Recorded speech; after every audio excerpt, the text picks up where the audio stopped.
So in Vivek Chudamani, we are seeing the section of there is no plurality. Neha nanasti kinchana. This is a line which is there in our scriptures, in the Upanishads, and here it is. Um, each shloka ends with that. Ekameva dvayam brahma neha nanasti kinchana. There is only one non-dual Brahman. There is no duality whatsoever. So when, as we know, Brahman is the substratum of the whole universe. So when he says Ekameva Advayam Brahma, there is only one Brahman. The entire substratum, the whole universe is appearance of that pure Brahman. Neha Nanaste Kinchana, there is nothing else. The names and the forms are just mere hollow expressions, we could say, or appearances. Better word is appearances. They are only appearances. They are not real. Though our experience today may be the opposite. For us, these names and forms appear very real. And Brahman, one is wondering where is Brahman, what is Brahman. But having seen all the different aspects in Vivek Chudamani so far, it must be clear to us by now that yes, there is only actually one Brahman. Even logically speaking, one understands that the effect is nothing but cause in another form. And that effect has no independent existence. The pot is not at all different from the mud. It is mud alone. The entire pot is nothing but mud. The word pot is just to distinguish it from pitcher, cup, saucer. But all these are mud otherwise. In the same way, the name we may have, form also. And the utility value of each may be different. Cup, saucer, pitcher, pot, all these are used for different things. But the cause of all of them is the same, is mud. Same way all of us are, appearance of that one Brahman alone. Brahman is the reality. Name and form and utility, etc. is just a appearance. So we have seen in this section up to verse 468, in the last one that we saw, Aheyam Anupadeyam. It cannot be rejected, nor is it something to be acquired. Aheyam Anupadeyam.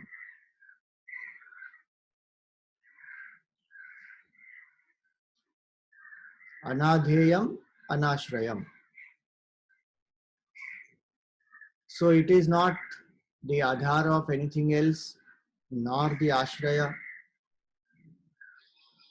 Ekameva Dvayam Brahma Neha Nanasti Kinchana. Now continuing that further. Nirgunam Nishkalam Sukshmam Nirvikalpam Niranjanam Ekameva Dvayam Brahma Neha Nanasti Kinchana. Yeah, that fog.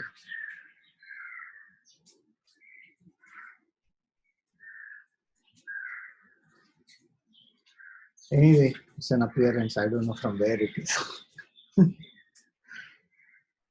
Nirgunam Nishkilam Sukshmam. So Nirgunam means that which is beyond the three gunas, by itself which has no gunas. Three gunas may be appearances because of Maya. So this Maya works in Sattva, Rajas, Tamas. The nature of Maya is Sattva, Rajas, Tamas. So Tattva Bodh, or even here in Vivek Chudamani, we have learned that. Sattva, Rajas, Tamo Gunatmika Maya Brahmashraya Asti. So the Brahman by itself is beyond three gunas, but the power of Brahman, which is Maya, has three gunas. And it is that power which creates the whole creation. So Brahman by itself is beyond the three gunas, Nirgunam. And remember, Brahman means the substratum of the whole universe, meaning also the self within. So don't say some Brahman out there is beyond three gunas. It is a self within also included. So Brahman outside, Brahman inside, both Nirgunam. So Nirgunam, beyond three gunas, Nishkalam, without any parts. So the body has parts. Anything which is finite will have parts. Our mind also, we say Antakarna has 4 parts, Mana, Buddhi, Chitta, Ahankar. Mind has 6 impurities. So we are able to classify, we are able to categorize vasanas, so causal body, so vasanas. So we say there are sattvic, rajasic, tamasic vasanas. And then avidya. Avidya is non-apprehension. So that we say Moola Vidya, Tula Vidya. There is the ignorance of the self and then there is ignorance of the different objects in the world. But Brahman, no parts. No, Swamiji, we have heard Sat, Chit, Anand. These are 3 parts. They are not parts of Brahman. They are one only. We may say Sat, Chit, Anand to negate what Brahman is not. But Brahman is one, indescribable, what was said earlier. It cannot be described. Because these are pointers to come to that state of Nishkalam, which has no parts. Neither gross parts, nor subtle parts, nor causal. Beyond all. So Nirgunam, Nishkalam. Sukshmam, very subtle. Sukshma here does not mean only in comparison to gross. Sukshma here means that which is imperceptible to all the senses, to the mind, to the intellect. Sukshmam, very subtle. Nirvikalpam, without any thought disturbances, beyond thought. Brahman can exist without thought, and Brahman actually is without thought, exists without thought. But thought cannot remain without Brahman. So it is Nirvikalpam. The nature of Brahman is Nirvikalpa. And hence that's why it is realized in Nirvikalpa Samadhi properly. Niranjanam, it has no taint. No taint of ignorance, no taint of vasanas. Everything else has some impurity. Brahman is the purest. So Niranjanam. So body has 6 impurity. Body has this 7 dhatus with which the body is made. What we saw earlier in the Annamaya Kosha description. Twang, Mamsa, Meda, Asti, Majjas. Like that it is 7 things the body is made up of. Rakta, Phala, Charma, all that the body is made up of 7 dhatus. Mind has 6 impurities. So vasanas are the impurities of the causal body. Ignorance is the ultimate one. But Brahman is beyond. So the purest. Gurudev used to say, what is an impurity? When something else which is not the nature of that thing enters into that, then that becomes impure. So when does water become impure? When it is not just water, but there is some other dust or some other particle, some stone, some mud, something has fallen into it. Then it becomes impure. So here also, you see that definition of pure and impure is very nice. So when we say Kama, Krodha, Lobha, Moha, Mada, Matsarya, that is not the nature of the mind. It is an impurity because it is come from outside. Every night when we go to sleep, in deep sleep, none of these exist also. And even in the pure mind, none of these exist. So these are just, they have been added extra. They can be removed and thrown also. But the important point to understand here is, see, the body has impurities, mind has impurities, intellect has impurities, causal body has impurities. Now, so these four do get affected. And so one can remove. So there's a process of sadhana, or there's a process of whatever, meditation, meditation. The methods are there to remove the impurities. Because these finite things, they are affected by impurities, and the process to purify them is there. Brahman is not like that. Brahman has no impurities will ever touch Brahman. Why? Because Brahman is a substratum. And that is why the purification is of the equipment to realize Brahman.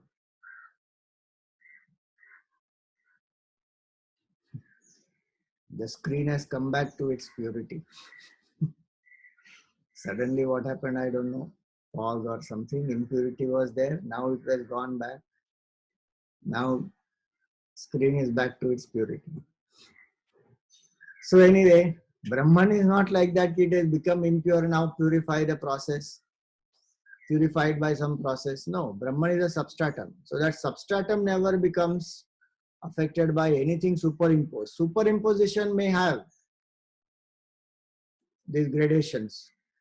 Impurity, then purificatory process, then again it becomes pure. It's there in the superimposition, but it is not there in the substratum. Like the movie screen will be always pure. Any amount of any violence or romance or whatever it is, nothing will affect the screen. So those who contemplate on Brahman always contemplate Om Nitya Shuddha Buddha Mukta Swarupaya Namaha. I am that Brahman which is eternally pure. Not that I am a lower Brahman which has now become impure, now I am purifying myself and now I have become purified again. Eternally pure. So Nishkalam, Niranjanam means that which is completely pure at all times. So there is no impurity. You know, when Gurudev was recovering from one bypass surgery, so surgery got over and then he was brought to the ICU. From this thing, he was in the ICU and the nurse has to. So the doctor is there, nurse are there. They would come periodically, visit him, check whatever the parameters are, and then note down, give medication, all that. And they have to give. So one day this nurse came and she said, Swamiji, I have to give you sponge bath. Gurudev was in a very different contemplative mode that time. He's anyway Brahman, realized. So, and Gurudev replied, I am immaculate. This nurse didn't understand. Again she said, Swamiji, I have to give you sponge bath. Can you please, sit up? Yeah, you can please sit up. Again Gurudev said, I am immaculate. That sister was very confused. What is she supposed to do? Gurudev saw the look on her face. Because first time he said his eyes were closed, he said, I am immaculate. The second time again she asked, so he said, he opened the eyes and he said, I am immaculate. And that sister was very confused and puzzled. Finally, Guru said, never mind, wash this body. It's there in every breath of teaching, you can read that. It's very amazing. Gurudev used to be like that, he doesn't teach only on the platform. He lives that teaching, he is the teaching. So anywhere, anytime, it will just manifest. And if that person, whoever is there at that time, is sharp, is alert, will get it like this. I am immaculate. That in Bible also it comes. So anyway, that the point is that Brahman is immaculate. There is no impurity, there is no taint, nothing in that. And one has to realize that I am that pure Brahman. So ekam eva dvayam brahma neha nanasti kinchana. There is no duality. To think that I am ignorant now, and now I will become purified, then I will do contemplation, then I will realize Brahman, is a fact from the Jiva standpoint. So as long as one has body identification and one has this mind, the bhav of Jiva in the mind, then definitely one has to go through the sadhana process. Because what is the sadhana process? Detachment from the BMI. It is not to produce any purity. It is not that Brahman has become impure, now I am purifying Brahman. Nothing like that. Brahman is eternally pure. Then detachment has to happen from the equipment. So the sadhana process one is going through. But while going through that sadhana process, one should always remember, I am always pure, immaculate Brahman. That is my pure nature. That is my true nature. That one should not forget. If one thinks I am an ignorant Jiva, now how will I realize Brahman? Then all that is confusion. Brahman doesn't need any purification. So when we do Abhisheka on the Lord, it's not that Bhagavan needs to get purified, Bhagavan needs to take bath. He is eternally pure. The Swarupa of Brahman is Shuddha, eternally pure. Then why do Abhisheka? That is because we want to express our gratitude and we want to purify our mind through that sadhana. And when we offer the water or milk or whatever it is, then that is a symbolism also that may our mind flow continuously towards the divine. In some of the calendars, Shravan month starts today, tithi wise. The Purnimanta calendar, where with the Purnima the month ends and the new month begins after that. Those who follow that calendar, Shravan month starts now, today. And Shivji loves Abhishek. So in Shravan month, a lot of Abhishek and Japa and the puja and all that is done of the Shivlinga. So in the nature of Brahman always remains pure. And Brahman doesn't have any parts. So there is no question of any impurity, because that which has parts, that becomes impure. So in our sadhana, we should remember that we are not impure. The equipment may be, and the equipment has to get refined. So the sadhana is being done, but our true nature is Niranjanam. Continuing. So in Gurudev's commentary, he has given a nice classification. So where he says Nishkalam is for the body, Sukshmam and Nirvikalpam is for the mind, Niranjanam is for the Vasana, causal body. So Brahman is beyond the gross subtle causal body is what is indicated. Nirguna also one can take for the mind. Anirupya swarupam yat mano vachama gocharam ekame vadvayam brahma neha nanasti kinchana. Anirupya swarupam, that real nature, swarupam, anirupya, is incomprehensible. Because no duality of the knower, known, and knowledge is there. So just like we perceive anything finite or we comprehend anything finite, so right now I am the seer, computer is the scene, and when the seer contacts the scene, then the knowledge arises. So then one can start describing how the computer looks, what are the features, what can it do, all those things. Here, Swarupam Anirupya. One cannot explain the nature because the duality doesn't exist only. The Triputi, the three factors, knower, known, knowledge, it does not exist. And also because it is infinite. Infinity includes everything. So how to describe infinity? Any words can only be pointers, indicators. They cannot describe the true nature. Satchidanand, so we have seen in Vivek Chudamani, the three types of lakshanas are there. The pointers of the self are there. They are not definitions of the self which are, like we define any other object. Self of Brahman cannot be defined. It is indescribable. The true nature of Brahman is incomprehensible.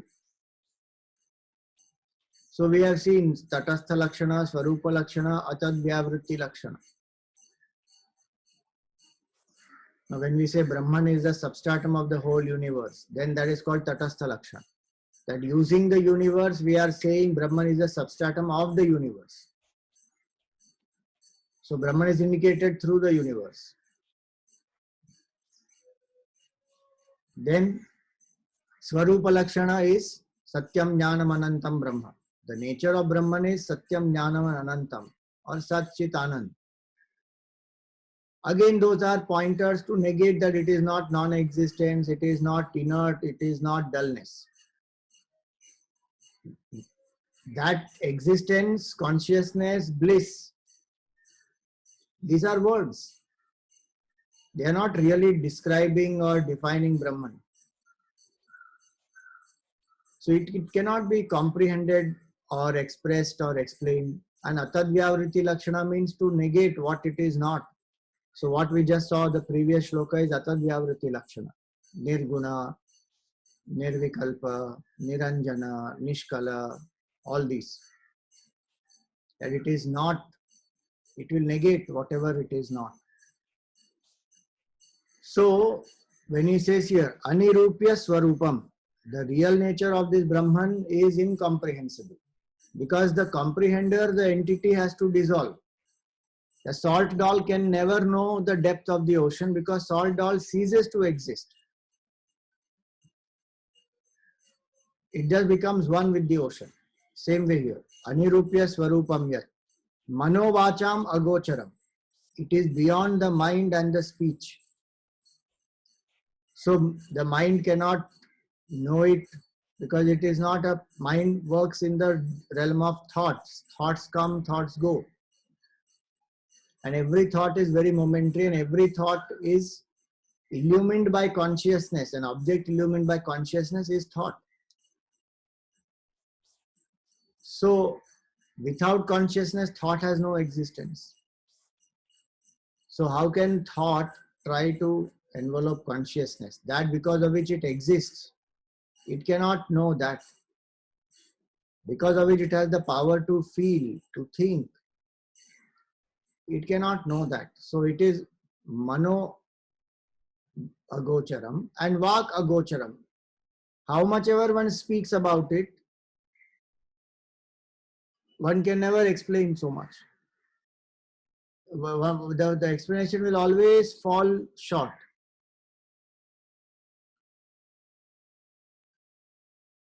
Four 70 verses we have done already.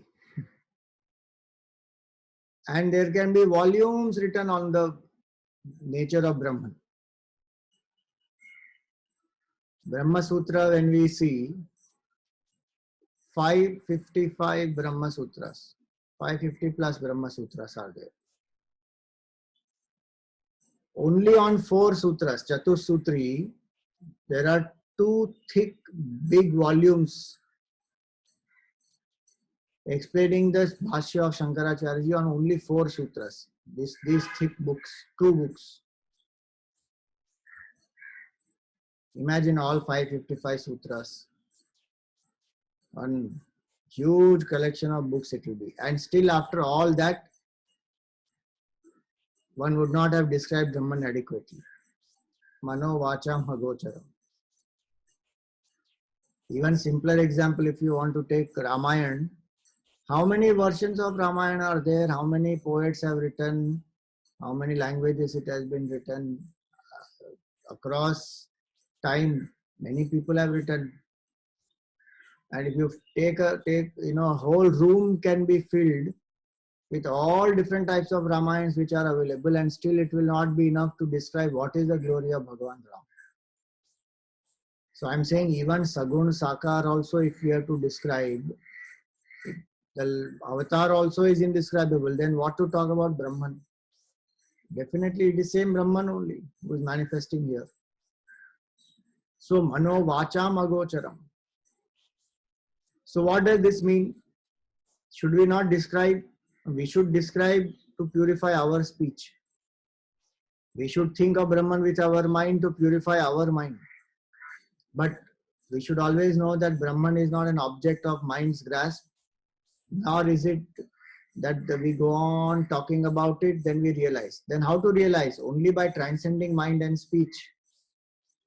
Whatever helps to purify the mind and speech and then to transcend it, that is the path to realize that I am that Brahman. There is no other path. Nanya pantha ayanaya vidyate. No other path to liberation. Now the last shloka in this section. Sat samriddham swata siddham shuddham buddham anidrisham ekame brahma nehananasti kinchana. Sat samriddham, that which is self-existent, the ultimate cause of the universe is the causeless cause, self-existent. Sat samriddham. Swata siddham, self-evident. It does not need anything else to illuminate. It is the illuminer of all. Like the sun is a self-evident. One doesn't need a lamp to check out, oh, is sun risen or not. In the light of sun only everything is visible.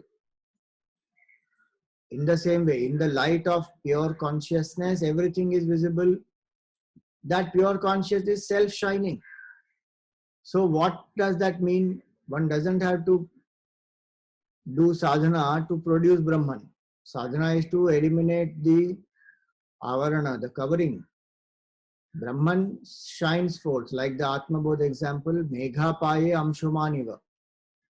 When the clouds move away, the sun shines. Sun was always shining. These clouds were created because of sun only.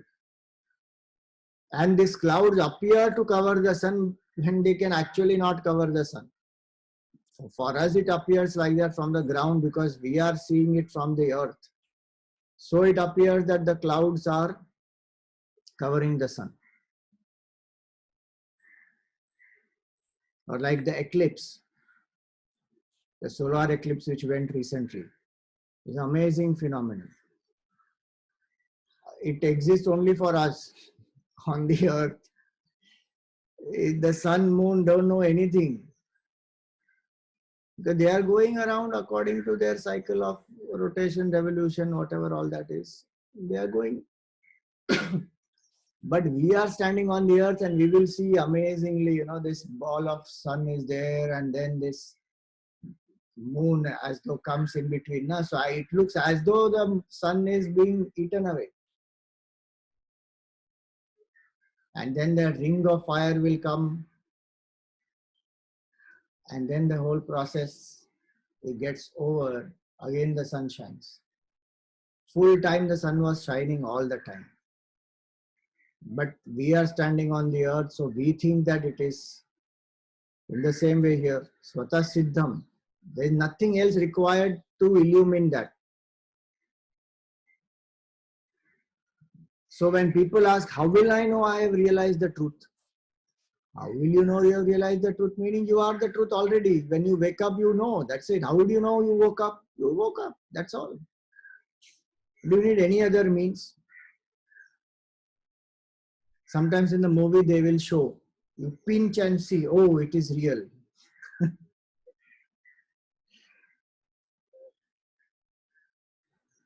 Because one is still thinking, oh, am I in the dream? That doesn't happen as far as realization is concerned. Because Swata Siddham, nobody else has to give a proof that now you have realized.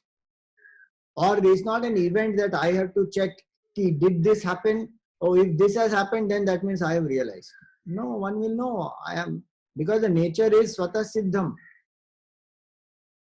Sat Samriddham Swata Siddham. It does not need proof of anybody or validation of anybody or something has to happen.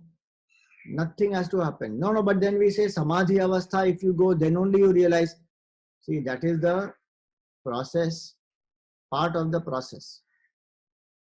That is not producing realization. As I said earlier, it is to remove the covering. As though, that covering also is as though, like the cloud example we should remember. The cloud is as though only covering the sun. Cloud can never cover the sun. Same way, ignorance as though was there, which was appearing to cover Brahman, so we did not know who we are and then we thought of ourselves as a Jiva.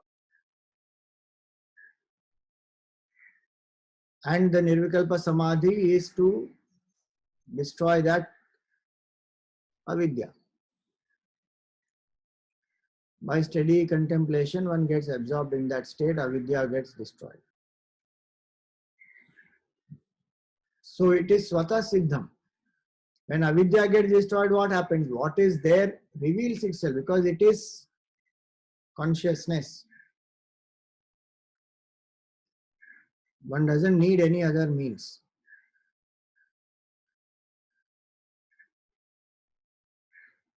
Like we give this example. No, earlier also I must have shared. In a dark room, one may need a torch to identify objects. But if your child is, let us say, in that dark room, hiding below a blanket, now the moment that blanket is removed, what happens? That child starts talking and the child, because the child is there, is sentient by itself.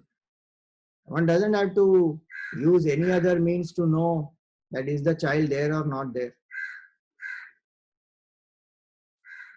So in the same way here, Sat Samriddham, Swata Siddham. So we don't have to worry, how will I know I realize the truth or not? You will know because that's our true nature anyways.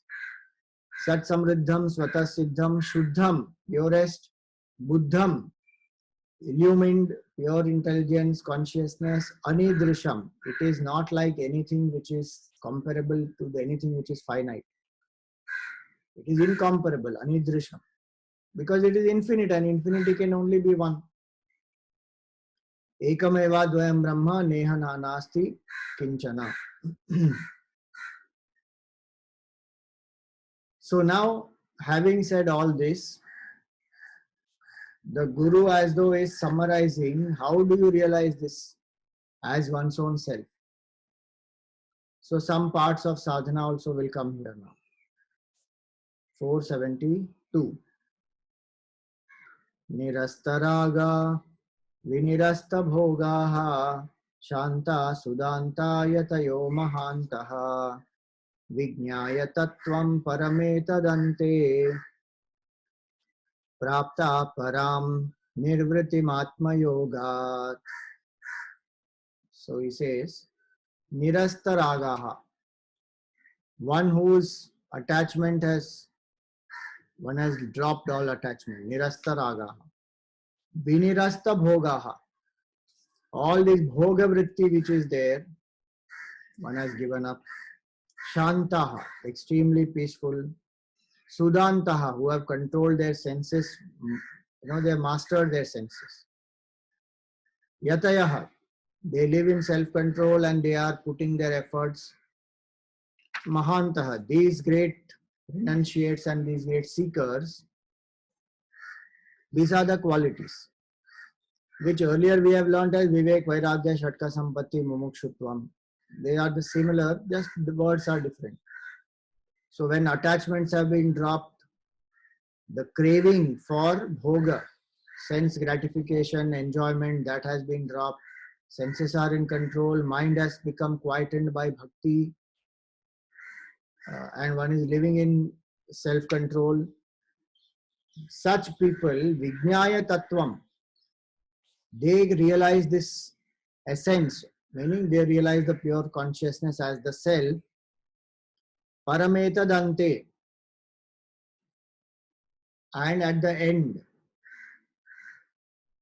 end of the ego, they realize this pure consciousness. Prapta Param Nirvritim Atma Yoga. They have attained supreme bliss. They have attained Mahantaha Praptaha. They have attained what? Param Nirvritim, supreme bliss. Atma Yoga, because of their realization of the self. So the process has been given. Actually, this is a summary of many things that we have learned so far. That what should be done if Brahman is one, which is non-dual, then how to realize that Brahman? This is a process of withdrawing from the outside to the body, breath, mind, intellect, ego, self. For that, I must have sufficient control over all these. So sense control, mind control, dropping attachments, so that the extrovertedness is not there. One can turn within and be there for long periods of time to destroy this Dehatma Bhav through steady contemplation. So that is the process. Here this is as though a assurance given by the Guru to the disciple that all the great masters have realized through this process. Vijnaya Tattvam Parametadante. They come to awaken to that absolute truth at the end of this process of steady withdrawal and steady contemplation. And they attain absolute bliss through the realization of the self. So it is not a state where they are in a dull state or in a blank state or in just a thoughtless state. They realize Satchit Ananda as a positive presence, not as some absence, not as some shunya or some zero. It is not like that.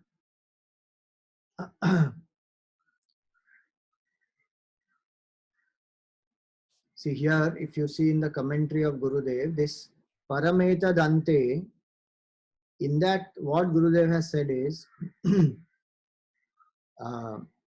it is the end of Prarabdha Karma. See, those who have completely controlled their sense organs and the mind and have apprehended reality within themselves reach supreme peace and contentment at the end of the Prarabdha Karma. There will be such all-enveloping bliss absolute into which they merge that there are no more vasanas to excite their minds to run towards the OET in order to seek fulfillment. Now, at the end of Prarabdha Karma does not mean at the end of their life when the body dies. That, if you want to take that example, then that also is correct in that sense that the Jivan Mukta becomes Videha Mukta. The final liberation anyway is there. But that is only one section of thought. Many people say that the Jivan Mukti is the ultimate here and now, over. For the Jivan Mukta, it is over actually. We saw it earlier, Prarabdha of a saint. Saint doesn't have any Prarabdha. That it belongs to the body. That also is one explanation given for us. Otherwise, what Prarabdha? There is no Prarabdha only. The realization when it has happened, it is here and now. That's it. Finished. Job is over. So when Prarabdha Karma ends here, he does not mean at the end of death. By the end of this body, that is at death. It means the ego. Really speaking, the ego, because Prarabdha belongs to the ego. That ego has died. So Prarabdha also died with that. As far as the saint is concerned. For you and me, it exists, and we see the saint functioning, so we say there is a prarabdha for the saint. For the saint, there is no prarabdha. So parametadante can mean that.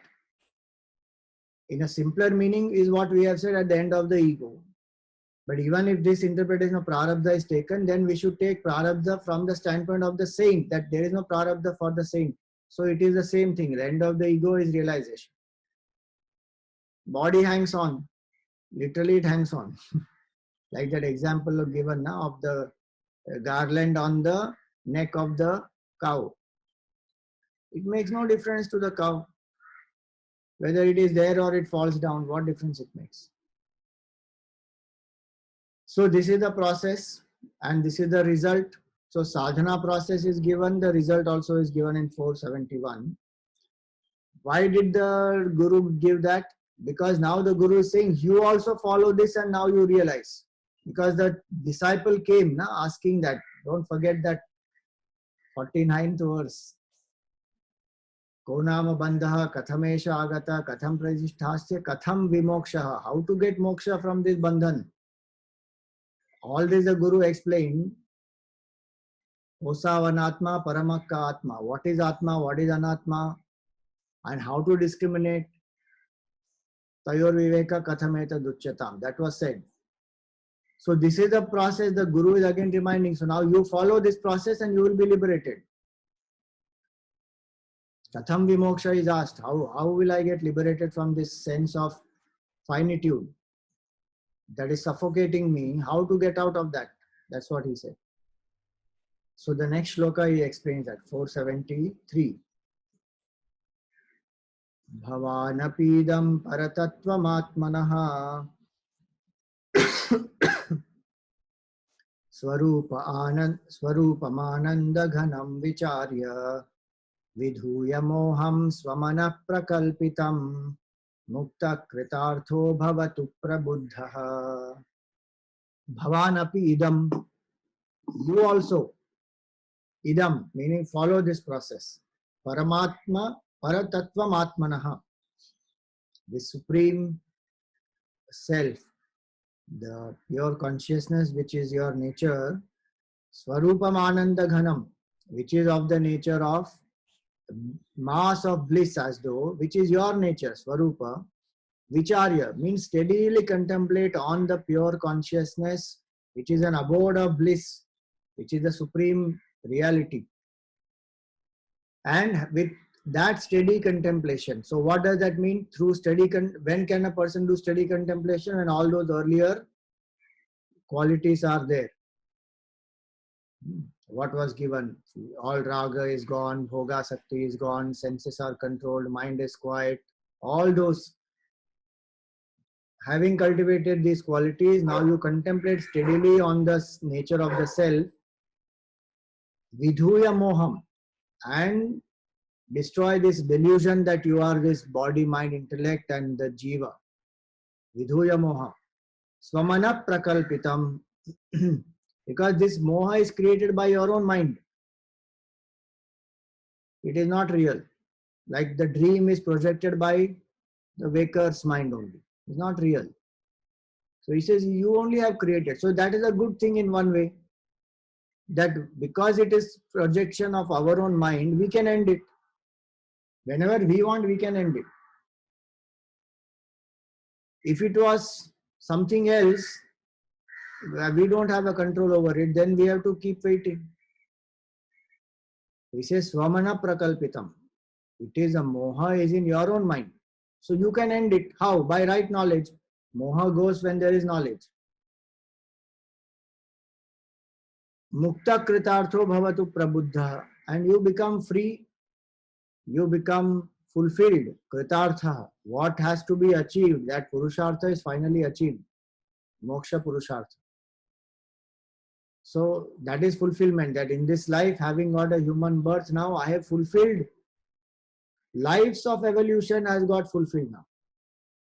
Kritartha. Bhavatu. You become like that. And prabuddha. Awaken. Awaken yourself. So muktaha, prabuddha, kritartho bhavatu. These are three very nice words. This can be one like a goal statement. What is my goal statement? I have to become free, illumined, fulfilled. Or these are three, but expressing one only. Don't say now I become free, but I am not fulfilled. I become fulfilled, but I am still ignorant. No, they are all, they cannot be without the other. They are expression of one state only. Just the three words are there. Beautiful ones. So Mukta Prabuddha and Kritartho Bhavatu. So the teacher has told the student. Gurudev has said here, no, the teacher had told the assurance of the student, assurance to the student was given by the teacher that Ma Bhaishta Vidwan, that, oh scholar, don't be scared. Sansara tarane asti upaya. There is a upaya to cross the ocean of samsara. Because the student said, I don't know any other method. I have come to your refuge. Janena kinchit. Kripaya avamam prabho. You please protect me. From this realm of finitude and change, I can't see any escape at all. So you please protect me. So the Guru is assuring now, you follow this process, you are protected and this is the way. Because he said, I don't know any other way, so he showed this is the way now. Follow it. And you will reach. Mukta kritartho bhavatu prabuddhaha.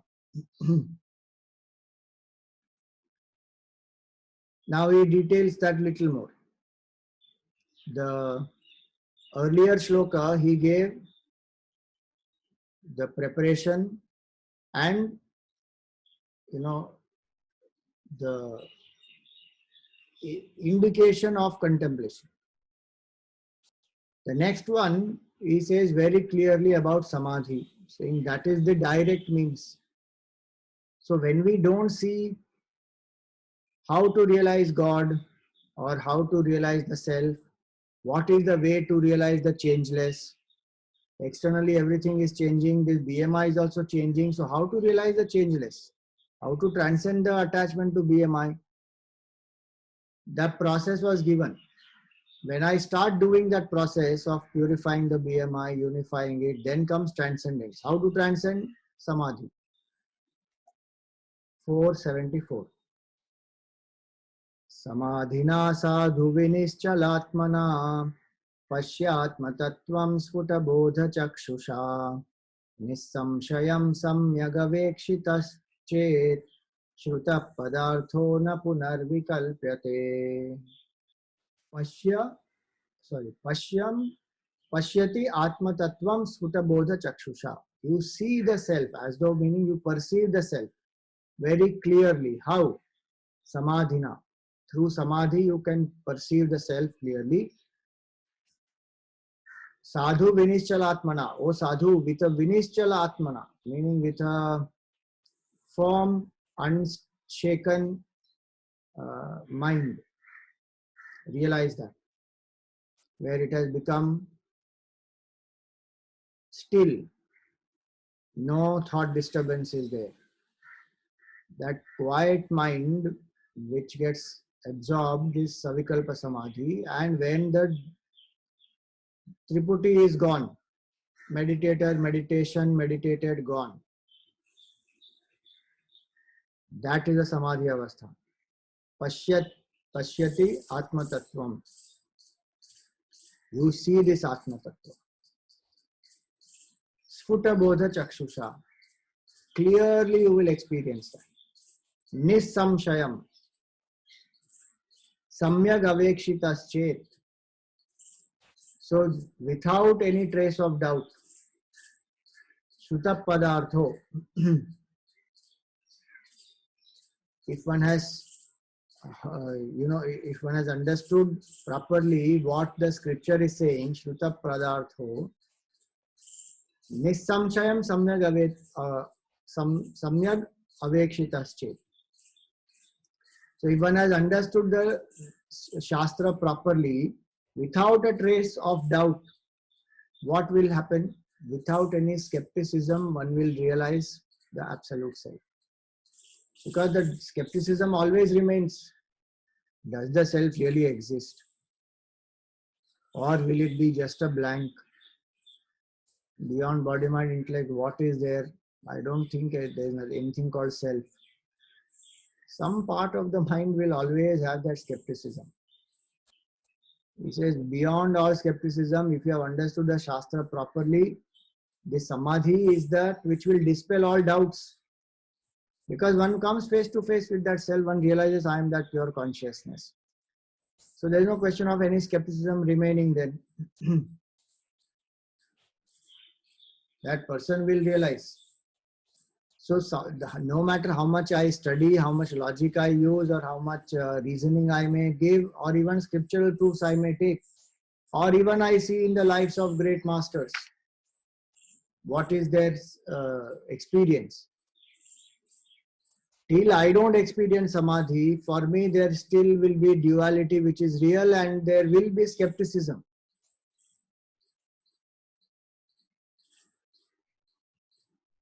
And what is that skepticism? That who knows what is there beyond BMI?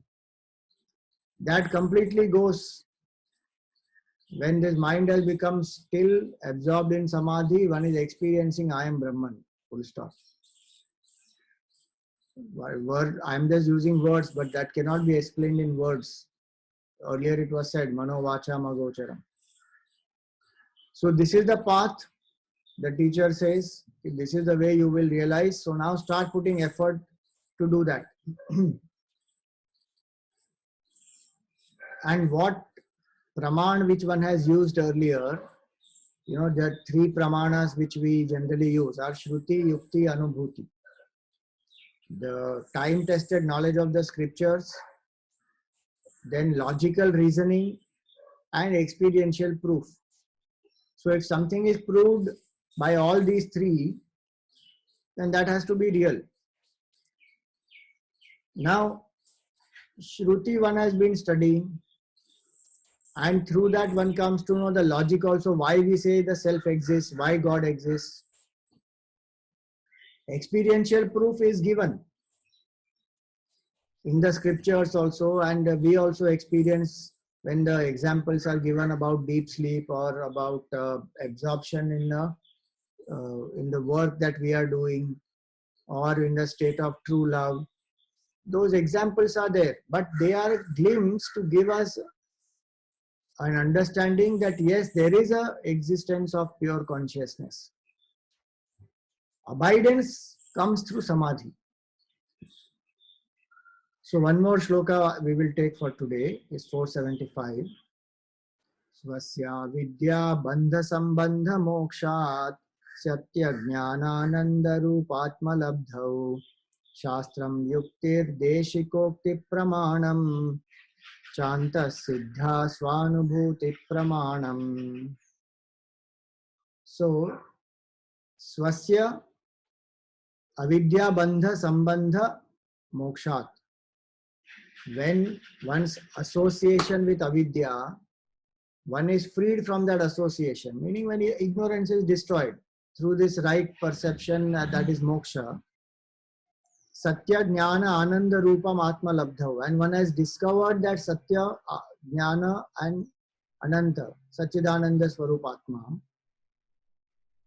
Then what one has done so far? So Shastram Yuktihi Deshikoktihi Pramanam. Scriptural knowledge, logic, and the words of the teacher, these are the proofs which one used so far. Scriptural knowledge, logic, and the experience or the words of the teacher, having Shraddha in that. Now, Anta Siddha Swanubhuti Pramanam. Now that one has realized, now that becomes the proof. Because now it is my experience. Now I don't have to depend on anything else because I know I am the self. That becomes a praman. Meaning, if you follow this way, then it will lead you to self. That's what this shloka means. What the teacher said in the earlier verses gave the means, and that means is based on the Shastra. Logic for it has been also given. Why Brahman alone is, why the world is illusory, why our true nature is self, how the BMI is not I. So logic is given. Quotations of the Upanishads also are given. And the words of the teacher are also there now. The teacher said, you follow this path and you will reach. So till one has not discovered the self, one relies on this. And one should rely on this, because with our own buddhi we try to do, it is not possible. It has a lot of limitations.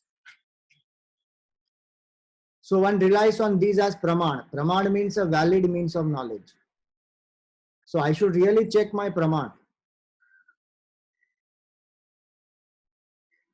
In the world also, people don't check pramana. WhatsApp University is their praman.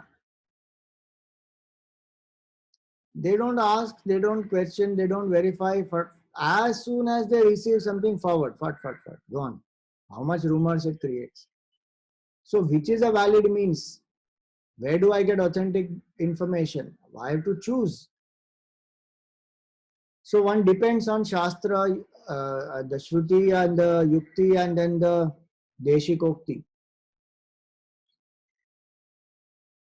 But when one follows this, then one will realize it within oneself.